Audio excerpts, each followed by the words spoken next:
Testimony continued today in the Michael Jackson wrongful death lawsuit. Questions focused on possible pressure on Dr. Conrad Murray to make sure the singer performed. Eyewitness News reporter Miriam Hernandez was in the courtroom. At the home of Michael Jackson, tempers erupt and Dr. Conrad Murray storms away cursing, according to testimony heard by jurors in the star's wrongful death case. What caused the clash is one of many missing pieces of a puzzle under scrutiny today. Jackson attorneys assert that AEG executive Randy Phillips must have pressured Murray and Jackson about the star's absences from rehearsals. There was a flurry of emails about Jackson looking ill, deteriorating, and what would happen if they pulled the plug on Jackson's comeback tour. The AEG defense expert, Dr. Gary Green, testified that there was no evidence of pressure.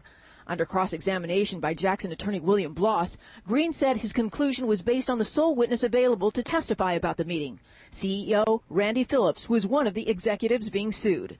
Bloss hammered at Green about conflicts of interest. The plaintiffs contend that Murray would have been fired by Jackson if the doctor refused the star nightly infusions of propofol. Dr. Green testified that in his opinion, there was no conflict in this case. He told the jury that the interest of Dr. Murray, Michael Jackson, and AEG Live was the same. For Jackson to perform the 50 concerts for his comeback tour, he had to be healthy. Bloss persisted, raising evidence that Murray was in debt, his house on the verge of foreclosure. Then the statement from an LAPD detective that his interest in Murray was stirred when he learned about Murray's $150,000 a month salary, that Murray might break the rules, bend the rules to do whatever necessary to be paid. Under questioning by the AEG defense, Dr. Green said that in this case there were no hidden motives, that Michael Jackson knew the doctor, requested him for employment, and set the terms of his employment. Miriam Hernandez, ABC 7 Eyewitness News.